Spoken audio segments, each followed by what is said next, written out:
one thing I wanted to talk about, and Mike, you mentioned among the things that you wanted to hit on this show. It's not quite a camp battle, but it is.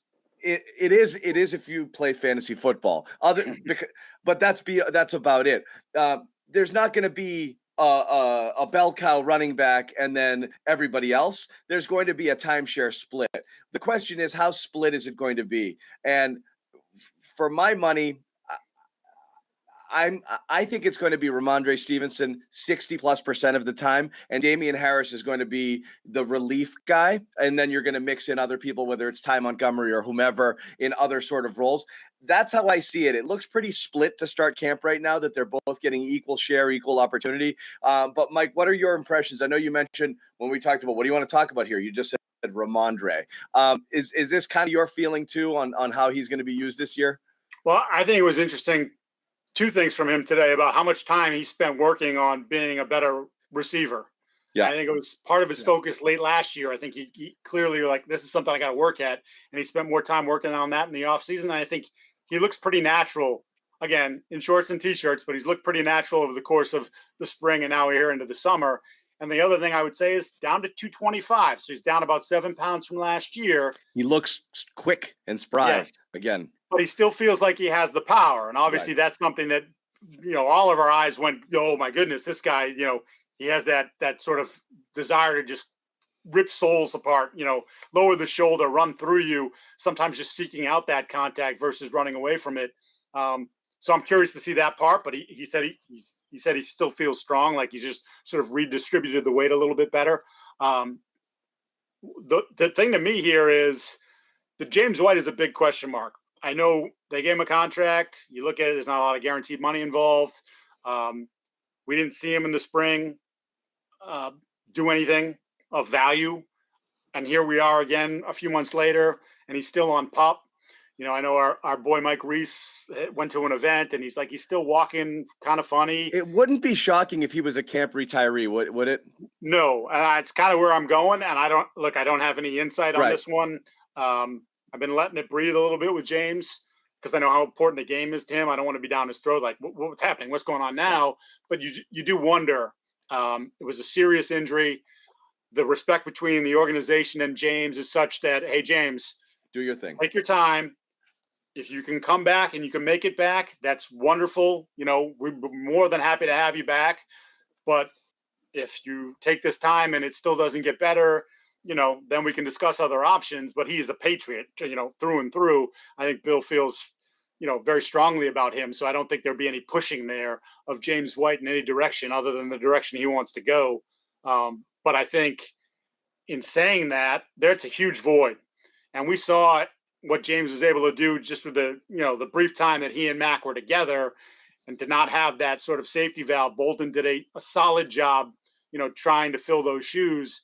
But I wonder, just based on the work he's put in and the way he's looked so far, if Rhamondre doesn't get a piece of that role, and then maybe your number of he's the 60 to 40, maybe that number is more split down the middle just because they realize, hey, in passing situations, sure, more often than not, it's going to be Rhamondre. I mean, they did draft 2 backs, but despite some weird buzz about Strong, like we haven't seen him do anything.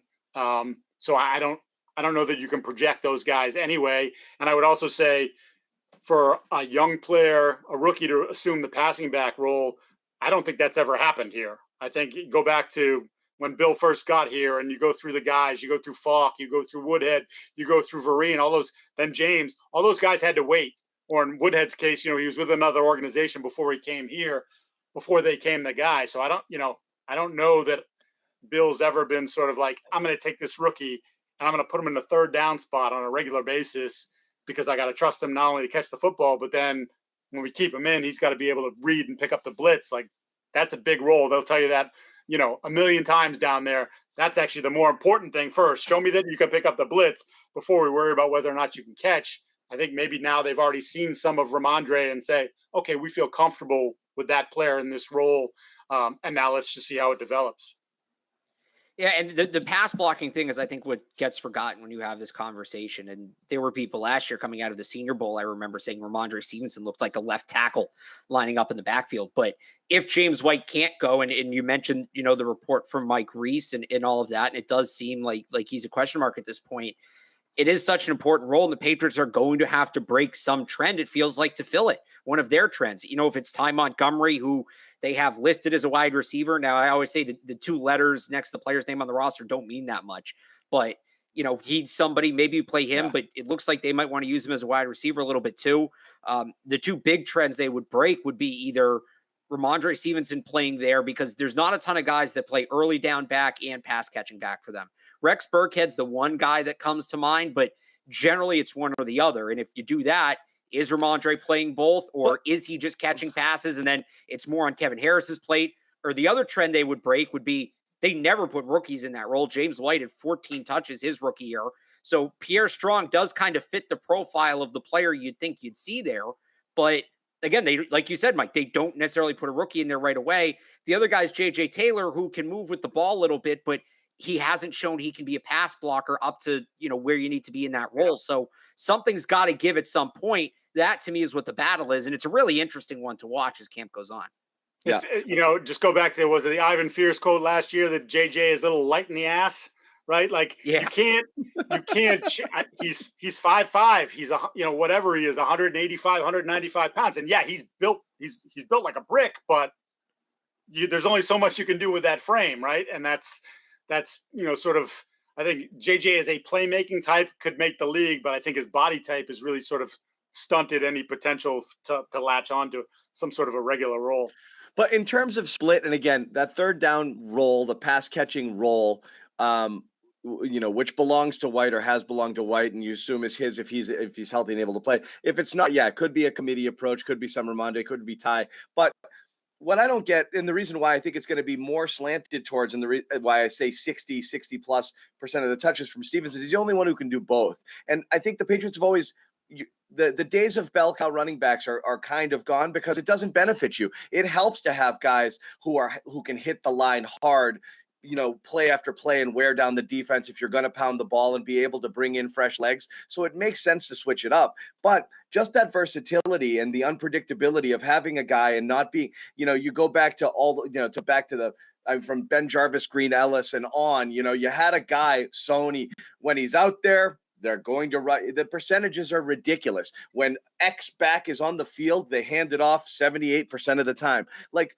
that doesn't benefit you in any way. Having somebody who can do both, which Stevenson is that guy, and run with power and aggression in short yardage situations or early downs, I think makes sense. It just makes the most sense. So that's why I think the split ultimately, where I'm counting White as maybe late to the party or out this year, could be Stevenson, the heavy share of being able to do both, Harris spelling him on early downs, and then mixing and matching with other people like Ty Montgomery potentially coming in there. I could see that. And again, that's just a vibe sort of thing. But I wonder whether the Patriots want to go back to that, where they do have a versatile back who can do more than one thing. I mean, it surely would help your offense just to have that extra question mark in the defense's mind, as opposed to what you're saying when Sony was on the field. It was like, we're giving the ball to Sony. That's just how it's going to go. The other thing I just want to mention about Stevenson is he has the potential to be the best back they've had here in a long time. Yeah. With the combination of the power and speed. Yes. And again, we'll see how the body change, and losing the 7 pounds or redistributing, as he said, how that works. But I said it, he reminds me a little bit of Corey Dillon, like prime Corey Dillon, because of that, the way he runs angry.